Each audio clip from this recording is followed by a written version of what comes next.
Hello everyone and welcome to the next lecture.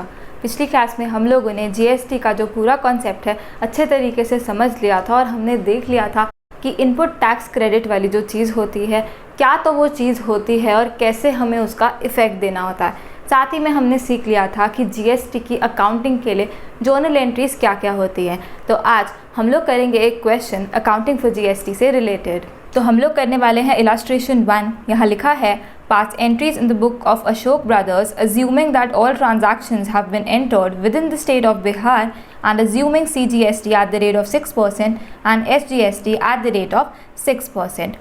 2018 की हमें transactions दी हुई हैं। जनवरी 2 को लिखा है purchased goods for ₹2 lakh on credit. तो अब इस क्वेश्चन में हमें क्या दिया हुआ है, इन्होंने साफ साफ लिखा है कि जो सारी ट्रांजैक्शंस हैं they have been entered in the state of Bihar. एक ही स्टेट के अंदर जब भी कोई ट्रांजैक्शन हो तो उसे हम क्या बोलते हैं, इंट्रा स्टेट ट्रांजैक्शंस बोलते होते हैं उनको। और जब इंट्रा स्टेट सप्लाई होती है मतलब with in the same state क्या लगता होता है, सीजीएसटी और एसजीएसटी हम लोग चार्ज करते होते हैं। और हमें अच्छे से पता है कि सीजीएसटी और एसजीएसटी का rate as well as total amount वो क्या होती है, हमेशा सेम ही होगी। तो अब यहाँ पर क्योंकि सारी ट्रांजैक्शंस इंट्रा स्टेट है तो हमें देखने की भी नहीं ज़रूरत, सारी ही ट्रांजैक्शंस में सीजीएसटी और एसजीएसटी हम लोगों ने चार्ज करना है। तो अब कोई भी क्वेश्चन जब हम लोग करेंगे हमने देखना क्या है, सबसे पहली चीज़ जो हमने देखनी है, तो क्वेश्चंस करते वक्त हम लोग सबसे पहले तो देखेंगे हर एक ट्रांजैक्शन में देखना है फॉर ईच ट्रांजैक्शन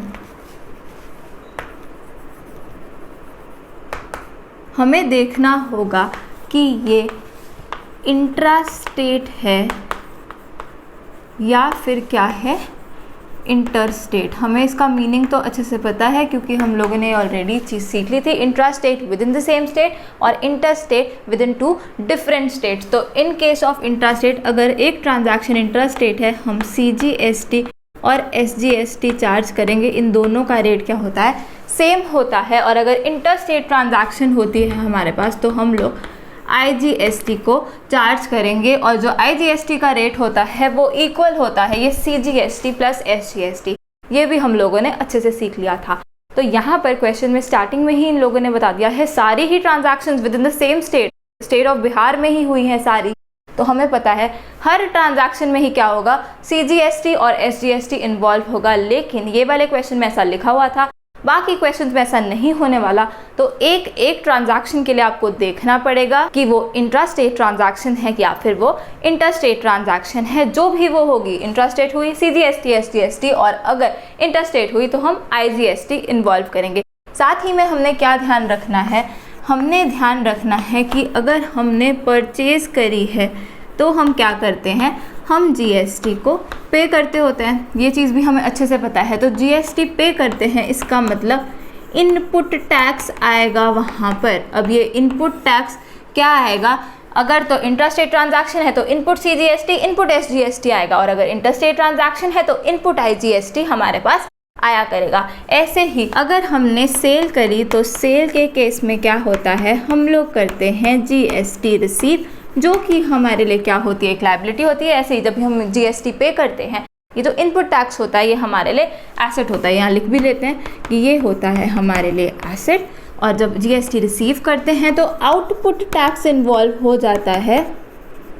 अब ये आउटपुट टैक्स भी इंट्रा स्टेट और इंटर स्टेट पे डिपेंड करेगा। अगर तो इंट्रा स्टेट ट्रांजैक्शन है आउटपुट सीजीएसटी आउटपुट एसजीएसटी, और अगर इंटर स्टेट ट्रांजैक्शन है तो आउटपुट आईजीएसटी इन्वॉल्व हो जाएगा। और ये आउटपुट टैक्स क्या होता है, ये लायबिलिटी होती है। आगे चल के सेलर को इसको गवर्नमेंट को जमा भी करवाना होता है। तो सिर्फ ये 2 चीज़ें हैं जो हमने ध्यान में रखनी है हर एक ट्रांजैक्शन के लिए कि whether it is an intra state transaction और इंटर स्टेट ट्रांजैक्शन। साथ ही में ध्यान रखना है हम परचेज कर रहे हैं मतलब कि क्या हम जीएसटी पे कर रहे हैं, क्योंकि एक्सपेंसेस के केस में भी हम क्या करेंगे, जीएसटी को पे ही करेंगे। तो जब जब जीएसटी पे करेंगे तब तब इनपुट टैक्स हमने वर्ड लिखना है और जब जब जीएसटी रिसीव करेंगे जो कि सेल के केस में होगा या इनकम के केस में होगा तो क्या होगा, एक लायबिलिटी खड़ी हो जाएगी आउटपुट टैक्स के नाम से। तो ये 2 चीज़ें बहुत ज़्यादा ध्यान रखनी है, इंटर स्टेट इंट्रा स्टेट या फिर आउटपुट टैक्स और इनपुट टैक्स। इसी के साथ अब हम लोग ये क्वेश्चन स्टार्ट करने वाले हैं। तो हमें इन्होंने पूछी है जर्नल एंट्रीज। तो आप लोग सबसे पहले जर्नल का प्रॉपर फॉर्मेट बनाओगे, date, particulars, ledger folio, debit in rupees और क्रेडिट इन रुपीज़। पर मैं यहाँ पे फॉर्मेट नहीं बना रही, हम लोग सीधा स्टार्ट करेंगे यहाँ पर जर्नल एंट्रीज पास करना। तो जनवरी 2 को हमारे पास लिखा हुआ है purchase goods for ₹2 lakh on credit. तो ये सारी ही ट्रांजैक्शंस 2018 की है। मैं प्रॉपर फॉर्मेट नहीं बना रही, पर आपने प्रॉपर फॉर्मेट भी बनाना है, साथ ही में आपने नरेशन भी लिखनी है आफ्टर एवरी जर्नल एंट्री, और 2 जर्नल एंट्रीज को सेपरेट भी करना है लाइन बनाकर। तो प्रॉपर जैसे फॉर्मेट होता है हमारा जर्नल का वैसे ही करना है। तो जनवरी 2 को हमारी फर्स्ट ट्रांजैक्शन हुई है, तो हमने परचेज करे हैं गुड्स ऑन क्रेडिट। तो वैसे हमारी जर्नल एंट्री क्या होती है, purchases account debit to creditors, debit increase in expenses और क्रेडिट इंक्रीज इन लायबिलिटी। लेकिन अब क्या होगा, अब हम लोग जीएसटी को इनकॉर्पोरेट करेंगे बीच में। उन्होंने दिया हुआ है जीएसटी का रेट क्या है, 12% टोटल रेट है। मतलब कि अगर इंटर स्टेट होती तो क्या होता, 12% रेट होता। ये 12% ही स्प्लिट है इनटू 2 पार्ट्स, सीजीएसटी 6%, एसजीएसटी भी क्या 6%। तो हमें पता है सारी ही ट्रांजैक्शन इंट्रा स्टेट हैं, तो सीजीएसटी और एसजीएसटी वर्ड ही यूज़ होने वाला है। अब हमने देखना क्या है, इनपुट टैक्स वर्ड यूज़ करना है कि आउटपुट टैक्स वर्ड यूज़ करना है। हम लोग कर रहे हैं परचेज कर रहे हैं, इसका मतलब हम लोग जीएसटी पे करेंगे, क्योंकि हमेशा जीएसटी पे कौन करता है, हमेशा जीएसटी परचेजर ही पे करता है। हम लोगों ने ये चीज़ अच्छे से समझ ली थी। तो अब क्योंकि जीएसटी हम लोग ही पे कर रहे हैं, तो उसका हमें क्या मिलता होता है, आगे चल के बेनिफिट मिलता होता है। हम उसको सेट ऑफ कर लेते होते हैं आउटपुट टैक्स से। तो इसलिए ये जो इनपुट टैक्स होता है हमारे लिए एसेट होता है। एसेट हमारा खड़ा हो गया किस नाम से, इनपुट सीजीएसटी और इनपुट एसजीएसटी के नाम से, क्योंकि इंट्रा स्टेट ट्रांजैक्शन हो रही है। तो हमारी जर्नल एंट्री क्या बनेगी, सीधा हम लोग जर्नल एंट्री लिखेंगे यहाँ पर, परचेजेस अकाउंट डेबिट, कितने रुपीज़ से डेबिट होगा, जितने में एक्चुअल की परचेज थी। 2 लाख रुपीज़ वहाँ पे दिया हुआ है। अब जो भी हमें अमाउंट दी होती है क्वेश्चन में, वो हमेशा अगर उन्होंने नहीं लिखा वो क्या है, एक्सक्लूडिंग जीएसटी है। मतलब कि उस पर जीएसटी चार्ज नहीं हुआ, इंक्लूडेड नहीं है जीएसटी इसमें। तो अब इस 2 लाख के ऊपर ही हमने जीएसटी लगाना है। तो इनपुट टैक्स, क्योंकि परचेजेस करी है तो हम लोग जीएसटी पे करेंगे। हम लोग परचेज कर रहे हैं, क्योंकि परचेज के वक्त हमेशा जीएसटी पे करते हैं। इनपुट टैक्स वर्ड यूज होने वाला है, क्योंकि इंट्रास्टेट थी। तो इनपुट सीजीएसटी, इनपुट एसजीएसटी। तो यहाँ हम लोग लिखेंगे इनपुट सीजीएसटी अकाउंट डेबिट, एक एसेट खड़ा हो गया हमारा, और साथ ही में इनपुट एसजीएसटी अकाउंट डेबिट, फिर से एक एसेट खड़ा हो गया है हमारा, क्योंकि आगे चल के इससे हमें बेनिफिट मिलेगा। तो अब इसकी अमाउंट क्या होगी, इनपुट सीजीएसटी की अमाउंट होगी 6% रेट दिया हुआ है उसने, तो 6% ऑफ ये वाला 2 लाख, 6% ऑफ 2 लाख क्या होता है, 12,000 रुपीज़ से हमारा एक एसेट खड़ा हो गया इनपुट सीजीएसटी के नाम से। और हमें अच्छे से पता है हमेशा सीजीएसटी की अमाउंट एसजीएसटी की अमाउंट सेम ही होनी है। तो इनपुट एसजीएसटी भी कितना है, 6% ऑफ 2 लाख ही है, जो कि फिर से क्या है 12,000 रुपीज़ है। और साथ ही में उधार पे परचेज करी थी, तो क्रेडिटर को हम लोग कितना लायबल है देने को, टू क्रेडिटर्स अकाउंट कितने रुपए देंगे, इन सब का टोटल हमें जीएसटी पे भी करना होगा। 2 लाख के तो हमने गुड्स ही खरीद लिए, उन गुड्स के ऊपर हमने जीएसटी पे करना है कितना, 12,000 प्लस 12,000 24,000 और हमने पे करना है। हम लायबल है उसको ये सारा पे करने को। तो लायबिलिटी हमारी खड़ी हो जाएगी टोटल अमाउंट से 2,24,000। साथ ही में आप लोग इसकी नरेशन भी लिखेंगे, being goods purchased on credit. तो अच्छे से आई होप सभी को समझ आ गया हो। ध्यान में रखने वाली चीज़ क्या थी, ये जो अमाउंट हमें दी हुई है it is exclusive of GST, इसमें जीएसटी इंक्लूडेड नहीं है। अब क्योंकि जीएसटी इसमें नहीं इंक्लूडेड, तो हमें इसी के ऊपर जीएसटी चार्ज करना होता है। तो 6% सीजीएसटी का रेट, 6% ही एसजीएसटी का रेट, वो होता ही इक्वल है। तो 2 लाख के ऊपर 6%, 12,000 सीजीएसटी और 12,000 ही एसजीएसटी।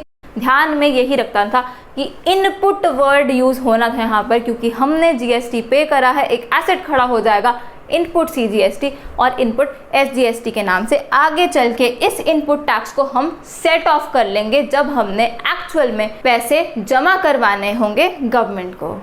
नेक्स्ट ट्रांजैक्शन देखेंगे, जनवरी 5 को लिखा है sold goods for ₹3 lakh on credit.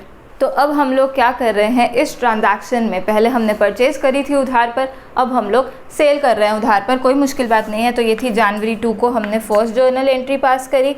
अब उसके बाद हम लोग करेंगे यहाँ पर सेकेंड जर्नल एंट्री पास।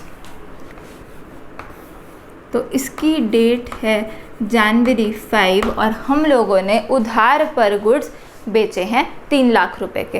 तो अब वैसे जर्नल एंट्री क्या होती है, वैसे हमारी जर्नल एंट्री होती है debtors debit to sales, debit increase in asset और क्रेडिट इंक्रीज इन इनकम। अब क्या होगा, साथ ही में हमें जीएसटी, वो वाला पर्सन जिसने परचेज किया वो हमें जीएसटी देगा, तो हम लोग जीएसटी रिसीव करेंगे। बट क्या वो जीएसटी जो हम रिसीव करेंगे क्या वो हमारी इनकम है? नहीं, वो हमारी इनकम नहीं है, वो हमारे लिए लायबिलिटी है।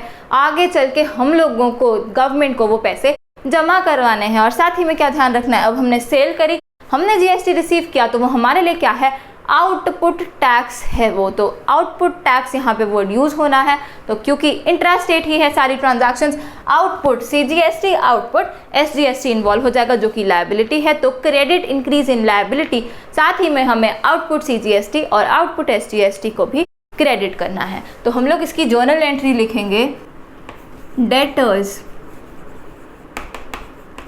अकाउंट डेबिट, फुल अमाउंट से ही डेटर्स को डेबिट करेंगे। तो पहले नीचे की अमाउंट लिखते हैं, टू सेल्स अकाउंट, कितने की सेल करी हमने सेल करी है 3 लाख रुपीस की। टू आउटपुट, तो ध्यान रखना है अब वर्ड क्या यूज होना है, हमने सेल करी है तो जीएसटी रिसीव करेंगे, जीएसटी रिसीव करेंगे क्या वर्ड यूज होगा, आउटपुट टैक्स वर्ड यूज होगा और आउटपुट सीजीएसटी और आउटपुट एसजीएसटी यूज होना है इस केस में। तो आउटपुट सीजीएसटी अकाउंट डेबिट कितना होगा, ये होगा 6% ऑफ 3 लाख।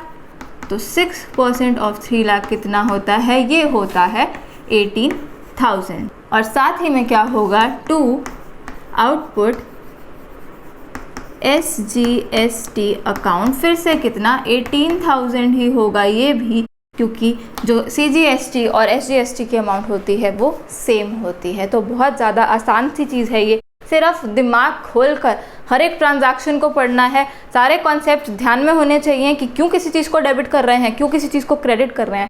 इतना अगर अच्छे से सोच सकते हो तो जर्नल एंट्री पास करना बिल्कुल भी मुश्किल काम नहीं है, क्योंकि हमें अच्छे से पता है डेटर्स अकाउंट हमारा पूरे से डेबिट होगा कितने से, 3 लाख प्लस 18,000 प्लस 18,000, क्योंकि ये डेटर लायबल है हमें पूरे पैसे देने के, जितने के हमने गुड्स बेचे वो तो ये पैसे देगा ही देगा, साथ ही में क्या करेगा, वो परचेजर है उसको जीएसटी पे करना है। तो साथ ही में वो हमें 18,000 प्लस 18,000 36,000 रुपीज़ और देगा हमें, और टोटल अमाउंट होगी 3 लाख प्लस 18 प्लस 18 जो कि क्या है 3,36,000 रुपीज़ इस डेटर ने देने हैं हमें। और साथ ही में क्या, ये जो 18,000 प्लस 18,000 है हमारे लिए ये लायबिलिटी है, हमें इसको जमा करवाना है। नेक्स्ट ट्रांजैक्शन देखेंगे, जनवरी 10 को लिखा है purchase computer printer for office for ₹50,000 and payment made by cheque. तो अब हमने कंप्यूटर प्रिंटर लिया है फॉर ऑफिस और साथ ही में हमने क्या की, उसकी पेमेंट चेक के थ्रू कर दी। कितने का लिया था, 50,000 रुपीज़। अब इस पे क्या होगा, एक फिक्स्ड एसेट खरीदा हमने, इस पे भी जीएसटी चार्ज होगा। अब फिर से हम लोग कर रहे हैं परचेज कर रहे हैं तो जीएसटी पे करेंगे। जीएसटी पे करेंगे इसका मतलब ही क्या है, इनपुट टैक्स वर्ड आएगा, एसेट खड़ा हो जाएगा, जितना भी हम टैक्स पे करेंगे तो होगा क्या, इनपुट टैक्स वर्ड यूज होना है, साथ ही में input CGST, input SGST, because it is an intrastate transaction. Journal entry लिखेंगे सीधा हम लोग, तो ये है हमारी थर्ड जर्नल एंट्री, डेट है जनवरी 10 और इस दिन हमने खरीदा है कुछ ऑफिस इक्विपमेंट। तो ऑफिस इक्विपमेंट अकाउंट डेबिट, कितने रुपए का हमने ऑफिस इक्विपमेंट खरीदा, 50,000 रुपीज़ का हमने ऑफिस इक्विपमेंट खरीद लिया। अब हमें जीएसटी पे करना होगा, एसेट खड़ा हो जाएगा इनपुट सीजीएसटी और इनपुट एसजीएसटी के नाम से। तो इनपुट सीजीएसटी अकाउंट डेबिट कितने रुपए से होगा, 6% ऑफ 50,000। तो 6% ऑफ 50,000 क्या होता है, ये होता है 3,000 रुपीज़। और साथ ही में इनपुट एसजीएसटी अकाउंट डेबिट फिर से कितना, 3,000 रुपीज़ ही, ये भी होगा क्या है 6% ऑफ 50,000। और साथ ही में हमने बैंक के थ्रू पेमेंट कर ली, तो हमने टोटल जितने का इक्विपमेंट खरीदा साथ ही में हमने जीएसटी पे किया है, टोटल ही पे किया होगा। तो टू बैंक अकाउंट कितना आ जाएगा, 50,000 प्लस 3,000 प्लस 3,000, ये आया 56,000 10,000 रुपीज़। तो ऐसे करके हम लोगों ने नेक्स्ट जर्नल एंट्री भी यहाँ पर पास कर ली। तो ध्यान में क्या रखना था, ध्यान में यही रखना था कि जीएसटी फिर से हम पे कर रहे हैं तो इनपुट वर्ड यूज़ किया हमने और साथ ही में उसको डेबिट किया because it is an asset. जनवरी 20 को लिखा है legal consultation fee of ₹10,000 paid in cash. तो अब हम लोग क्या कर रहे हैं, कोई खर्चा कर आ रहे हैं, लीगल फीस हम लोग पे कर रहे हैं। तो खर्चा कर आ रहे हैं तो हम जीएसटी पे करेंगे, जो कि हमें ऑलरेडी पता है। तो अब जीएसटी पे करेंगे, वर्ड क्या यूज़ होगा, इनपुट टैक्स वर्ड यूज़ होगा। इसे क्या करेंगे, इसे भी साथ में डेबिट करना पड़ेगा क्योंकि ये हमारे लिए एक एसेट खड़ा हो जाएगा। जर्नल एंट्री लिखेंगे हम लोग, इसकी जर्नल एंट्री बन जाएगी, डेट थी इसकी Jan 20। जर्नल एंट्री हमारी बनी एक खर्चा कर आया लीगल फ़ी के नाम से, तो legal fees account debit increase इन एक्सपेंस, इसलिए हमने इसको डेबिट करना है। 10,000 रुपये हमने पे किए। अब क्योंकि खर्चा किया, खर्चे के ऊपर हम टैक्स भी पे करेंगे साथ ही में, जो कि है हमारे लिए एक एसेट। तो डेबिट इंक्रीज इन एसेट, इसलिए इनपुट CGST अकाउंट डेबिट कितने रुपए से, 6% ऑफ 10,000 रुपीज़। तो 6% ऑफ 10,000 कितना होता है, ये होता है 600। साथ ही में इनपुट SGST अकाउंट डेबिट कितनी अमाउंट से, सेम अमाउंट से ही होगा हमेशा, तो ये भी क्या 600 रुपीज़। और टू कैश अकाउंट, कैश में हमने पेमेंट करी, क्रेडिट डिक्रीज इन एसेट, हमारा कैश पूरी अमाउंट से कम होगा क्योंकि हमने जीएसटी पे भी किया। 10,000 प्लस 600 जो कि क्या बना 11,200 से हमारा कैश कम हो जाएगा। तो आई होप सभी को अच्छे से समझ में आ रहा हो। जब जीएसटी पे करेंगे तब इनपुट टैक्स आ जाएगा हमारे पास। अब वो इनपुट टैक्स CGST SGST हो सकता है या IGST हो सकता है। तो अब क्योंकि हमें अच्छे से पता है सारी ही ट्रांजैक्शंस इंट्रास्टेट थी, तो होना ही क्या यूज़ है, CGST और SGST। Jan 22 को लिखा है rent of ₹20,000 paid by cheque. तो अब हम लोग रेंट पे कर आ रहे हैं चेक के थ्रू। हमें अच्छे से पता है जर्नल एंट्री क्या होती है, एक्सपेंस कर आ रहे हैं तो rent account debit to bank account वैसे होता, लेकिन अब क्या इस पर जीएसटी भी पे करना पड़ेगा क्योंकि ये खर्चा कर आ रहे हैं। तो अब जीएसटी पे करना पड़ेगा, तो एक्सपेंस के ऊपर जीएसटी पे कर रहे हैं, इनपुट टैक्स वर्ड यूज होना है, जो कि इस केस में क्या है, इनपुट CGST इनपुट SGST के नाम से एसेट खड़े करने हैं। तो हम लोग लिखने लगे हैं 5th journal entry, rent account debit 20,000 rupees हमने रेंट पे किया। साथ ही में इनपुट CGST अकाउंट डेबिट कितना 6% ऑफ 20,000। तो 6% ऑफ 20,000 कितना होता है, ये होता है 1,200 रुपीज़। साथ ही में इनपुट SGST अकाउंट डेबिट फिर से कितना, हमेशा सेम ही होता है 1,200 रुपीज़। और लास्ट में हमने बैंक के थ्रू पेमेंट करी है, तो टू बैंक अकाउंट, बैंक से हमारे पूरे ही पैसे चले जाएंगे। हमने रेंट भी पे किया, साथ ही में हमने GST पे किया, जो कि हमारे लिए एज एन एसेट खड़ा हो गया। 20,000 प्लस 1,200 ये बना 22,400 रुपीज़। और अब लास्ट में Jan 31 को लिखा है payment made of balance amount of GST। तो अब लास्ट में इन्होंने क्या लिख दिया कि Jan 31 को जो भी बैलेंस अमाउंट थी वो हमने पे कर दी है गवर्नमेंट को। तो अब कैसे पे करेंगे, हमेशा बैंक के थ्रू ही पे करेंगे, कैश के थ्रू नहीं पे करते होते, तो हमारा बैंक बैलेंस कम होना है। तो अब देखते हैं कि कितना हमने एक्चुअल में पे किया है। हमें अच्छे से पता है कि हमने क्या देखना होता है। सबसे पहले हम देखते हैं हमारा आउटपुट टैक्स कितना है, फिर हम देखते हैं हमारा इनपुट टैक्स में ऑलरेडी बैलेंस कितना पड़ा है। उन दोनों को एडजस्ट कर लेते हैं। अगर वो चीज़ पॉजिटिव आ जाती है उतना हम लायबल होते हैं पे करने को, अगर वो चीज़ नेगेटिव आ जाती है इसका मतलब क्या है, वो इनपुट टैक्स क्रेडिट है उस पर्टिकुलर टैक्स का और वो हमारा नेक्स्ट मंथ के बैलेंस में एडजस्ट हो जाएगा। तो साथ ही में हमें याद रखने होते हैं सेट ऑफ वाले रूल्स। तो हमने देखा था टू पे IGST हम क्या यूज़ कर सकते हैं, IGST भी यूज़ कर सकते हैं, CGST भी यूज़ कर सकते हैं, SGST भी यूज़ कर सकते हैं। तो अभी यहाँ पे IGST नहीं है तो उसको हम छोड़ देते हैं।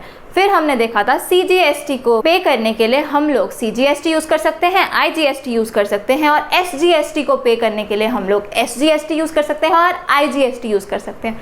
इसका मतलब क्या है, CGST और SGST आपस में सेट ऑफ नहीं हो सकते बिल्कुल भी। CGST सेंटर का टैक्स है, SGST स्टेट का टैक्स है, इनको आपस में हम सेट ऑफ नहीं कर सकते होते, तो अगर कोई बैलेंस बचता भी है दोनों में, हम उसको आपस में कैंसिल आउट करने को यूज़ नहीं कर सकते हैं। तो CGST का जो हमने इनपुट टैक्स पे किया है वो CGST की ही आउटपुट टैक्स में से एडजस्ट होगा, और जो SGST का हमने इनपुट टैक्स पे किया है वो SGST के ही आउटपुट टैक्स से एडजस्ट होगा। इसके बाद मैं आपको एक और क्वेश्चन करवाऊंगी जिसमें IGST, CGST और SGST होगा, ताकि आपका पूरा ही कॉन्सेप्ट अच्छे से क्लियर हो जाए। पर अभी के लिए यहाँ पे सिर्फ CGST, SGST ये आपस में एडजस्ट हो ही नहीं सकते, तो CGST को CGST से एडजस्ट करना है और SGST को SGST से एडजस्ट करना है। तो हम लोग यहाँ पर बनाएंगे वर्किंग नोट। हमारी एंट्रीज डलने वाली हैं, तो लास्ट में डलती होती हैं क्या, सेट ऑफ एंट्रीज डलती हैं।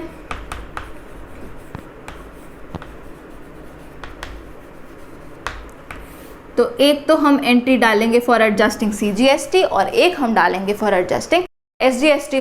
तो अब यहाँ पर मैंने लिख दिया A, जो कि है फॉर एडजस्टिंग। आपने ऐसा नहीं लिखना है पेपर में, आपने नॉर्मल जैसे जर्नल का फॉर्मेट बनाते हैं बस वैसे ही वहाँ पर जर्नल एंट्रीज पास करके आनी है। पर मैं सिर्फ समझाने के लिए यहाँ ऊपर लिखा है कि ये सेट ऑफ एंट्रीज हैं, और यहाँ पर पहली एंट्री जो डालेंगे उसमें हम CGST को एडजस्ट करेंगे और दूसरी एंट्री जो डालेंगे SGST को एडजस्ट करेंगे। फॉर एडजस्टिंग CGST एक एंट्री डालेंगे हम लोग, और फिर उसके बाद एक और एंट्री डालेंगे फॉर एडजस्टिंग SGST, क्योंकि हमें करनी है उसकी पेमेंट। तो अब क्या करेंगे, अब जाएंगे वर्किंग नोट में। सबसे पहला काम आपने क्या करना है, जब भी हमें बैलेंस निकालना है कि कितना हमारा एडजस्ट हो गया, कितना हमने पे किया, सबसे पहले आप लोग सारा इनपुट टैक्स लिखोगे, सारा आउटपुट टैक्स लिखोगे, ताकि बार बार आपको कैलकुलेशन ना करनी पड़े। तो अब हम लोग क्या लिखेंगे, यहाँ लिखेंगे इनपुट टैक्स एज हेडिंग, और इधर लिख देंगे आउटपुट टैक्स एज हेडिंग। अब इनपुट टैक्स में हमारे पास कौन से हैं, अभी है input CGST, input SGST, IGST नहीं था क्वेश्चन में, तो यहाँ मैंने लिखा CGST और यहाँ मैंने लिखा SGST। ऐसे ही आउटपुट टैक्स में भी दो ही थे हमारे पास, CGST और SGST। अब हम लोग देख लेंगे कि टोटल हमारे पास इनमें बैलेंस कितना पड़ा हुआ है। तो हम लोग देखते हैं, सारी एंट्री बाय एंट्री हमने चलना है, कुछ भी छोड़ना नहीं है। तो इनपुट CGST में हमारे पास सबसे पहले आया 12,000, तो हमने लिख लिया यहाँ 12,000। फिर से देखेंगे इनपुट CGST कहाँ आ रहा है, तो ये आया इनपुट CGST, फिर से ये क्या है 3,000, तो हमने लिखा प्लस 3,000। उसके बाद फिर से देखेंगे यहाँ फिर आ गया इनपुट CGST कितना 600, तो मैं यहाँ ऊपर लिखा प्लस 600।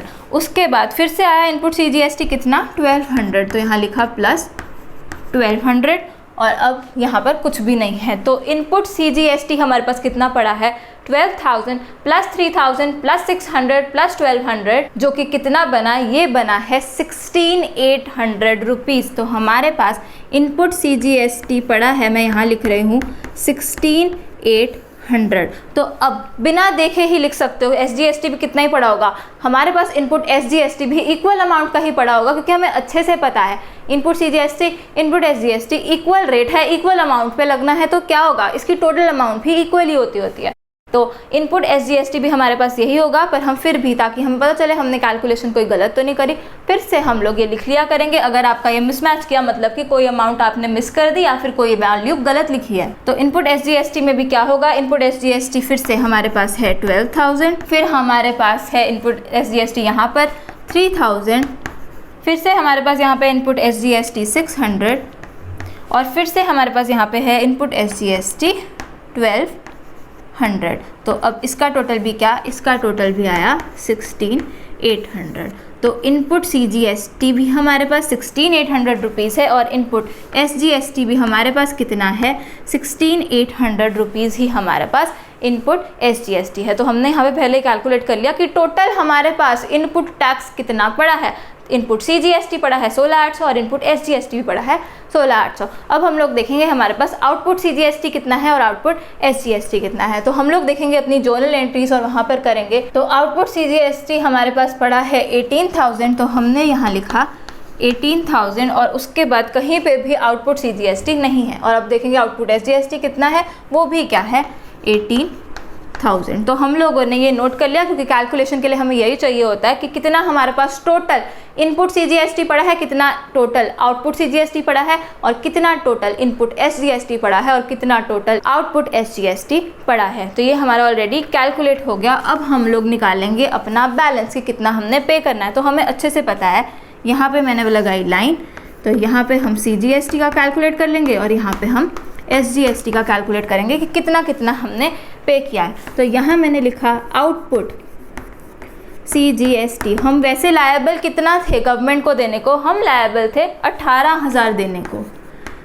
असल में हमको गवर्नमेंट को जमा करवाने थे 18,000 रुपये, because output CGST is a liability for us. हमने आगे चल के उसको गवर्नमेंट को जमा करवाना होता है। तो हमने 18,000 रुपये लेने थे, लेकिन हमारे पास ऑलरेडी इनपुट CGST जो हम ऑलरेडी पे कर चुके हैं, कितना पड़ा है? हमारे पास पड़ा है 16,800। तो ये वाला जो इनपुट CGST होगा वो आउटपुट CGST से एडजस्ट हो जाएगा और बैलेंस हम लोग पे करते होते हैं, जो कि हमने कॉन्सेप्ट सीखते वक्त अच्छे से सीख लिया था। तो अब इस आउटपुट CGST से हम लोग माइनस करेंगे इनपुट CGST। कितना है हमारे पास इनपुट CGST? हमारे पास है 16,800 रुपये। और ये क्या है? ये बैलेंस अमाउंट हमारी पॉजिटिव आ रही है। पॉजिटिव आ रही है मतलब कि हम लायबल हैं अभी भी कुछ पैसा देने को, तो उतना हम पे कर देंगे बैंक से। तो यहाँ मैंने लिखा पेड थ्रू बैंक। इतना हम लोग बैंक से पे करेंगे। हमें दिख रहा है आउटपुट CGST 18 था, हमें देना 18 था, लेकिन ऑलरेडी 16,800 का एसेट खड़ा था हमारे पास, हमने इतना ऑलरेडी पे किया हुआ था। तो अब हम बैलेंस जो अमाउंट है वो पे कर देंगे, जो कि होगी 18,000 माइनस 16,800। तो ये हमारे पास आ जाएगा, ये आएगा 1200 रुपीज़। तो 1200 रुपीज़ हमने देने हैं गवर्नमेंट को, जो हमने जमा करवा दिया, और हमेशा बैंक के थ्रू हम पेमेंट करेंगे। तो अब इसकी जर्नल एंट्री हम लोगों ने पास करनी है। कैलकुलेशन सारी है हमारे पास 18,000, 16,800 और 1,200। तो जर्नल एंट्री पास करना कोई भी मुश्किल काम नहीं है। ये आउटपुट CGST हमारे पास एज ए लायबिलिटी खड़ी थी, ये लायबिलिटी अब पे ऑफ करने वाले हैं। लायबिलिटी खत्म हो गई, debit decrease in liability, output CGST को करेंगे डेबिट। तो यहाँ मैंने लिखा आउटपुट CGST अकाउंट डेबिट। कितने रुपए से डेबिट होगी? पूरी की पूरी लायबिलिटी हमारी ख़त्म हो रही है 18,000 रुपीज़ की। तो 18,000 रुपीज़ से हमारा आउटपुट CGST अकाउंट डेबिट हो गया। साथ ही में हमेशा क्या ये इनपुट CGST को किया था डेबिट, क्योंकि एसेट खड़ा था। अब ये एसेट यूटिलाइज कर लिया इस लायबिलिटी को कैलकुलेट करने के लिए कि बैलेंस हमने कितना पे करना है। तो ये वाला जो एसेट था हमारा ख़त्म हो गया। क्रेडिट डिक्रीज इन एसेट, इसलिए हम इसको करेंगे credit to input CGST account. कितने रुपए से? जितना हमने बैलेंस ऑलरेडी यूटिलाइज कर लिया, पूरा का पूरा कर लिया। कितना? 16,800 रुपये। तो इसे भी हमने कर दिया क्रेडिट। और लास्ट में क्या? बैलेंस हमने पे कर दिया बैंक से। बैंक बैलेंस हमारा कम हो गया, कितने रुपए से? 1,200 रुपये से। तो to bank account 1,200 rupees credit decrease in asset. तो ऐसे करके CGST की जो भी चीज़ें थी पूरी की पूरी एडजस्टमेंट हमने कर दी। और इस पूरी जर्नल एंट्री का अच्छे से मीनिंग पता होना चाहिए। हमें पता होना चाहिए कि ये क्यों हमने ऐसे ऐसे किया है। आउटपुट CGST डेबिट करते हैं, डेबिट डिक्रीज इन लायबिलिटी, हमारी लायबिलिटी हमने पे ऑफ कर दी। इनपुट CGST को हम क्रेडिट करते हैं, क्रेडिट डिक्रीज इन एसेट, ये एसेट को हमने यूज़ कर लिया ये बैलेंस निकालने के लिए। और लास्ट में टू बैंक अकाउंट्स को क्रेडिट किया, फिर से क्रेडिट डिक्रीज इन एसेट। तो हमने CGST पूरा का पूरा एडजस्ट कर लिया। और अब हमें पता चल गया कि बैंक से हमने बैलेंस कितना पे किया है, 1,200। हमारी लायबिलिटी बनती थी 18,000, लेकिन 16,800 ऑलरेडी पे किया हुआ था, तो उसको हमने एडजस्ट कर लिया और बैलेंस हमने पे कर दिया। अब निकालेंगे SGST की भी लायबिलिटी, जो इस केस पे सेम ही निकलेगी क्योंकि यहाँ पे IGST इन्वॉल्व नहीं था। अब आगे एक और क्वेश्चन करवाऊंगी जिसमें IGST भी इन्वॉल्व होगा, तो तब हम लोग देखेंगे कि कैसे होता है। तो अब यहाँ पर हम लोग लिखेंगे फिर से, अब SGST को एडजस्ट करना है। आउटपुट SGST लिखेंगे, कितना हम लायबल थे पे करने को। आउटपुट SGST हमने पे करना था 18,000 रुपीज़, लेकिन हमने ऑलरेडी कुछ पे किया हुआ है, माइनस इनपुट SGST, ये इसमें से एडजस्ट हो जाएगा। कितना पे किया हुआ है? 16,800 ऑलरेडी पे किया हुआ है। तो ये फिर से निकला पॉजिटिव, तो मतलब कि ये हमने एक्चुअल में पे करना है। तो paid to government via bank कितना पे करेंगे, 18,000 माइनस 16,800 जो कि फिर से आया 1200 रुपीज़। तो फिर से क्या वही सेम नंबर्स आ गए यहाँ पर, तो हम लोग इसकी जल्दी से जर्नल एंट्री पास करेंगे।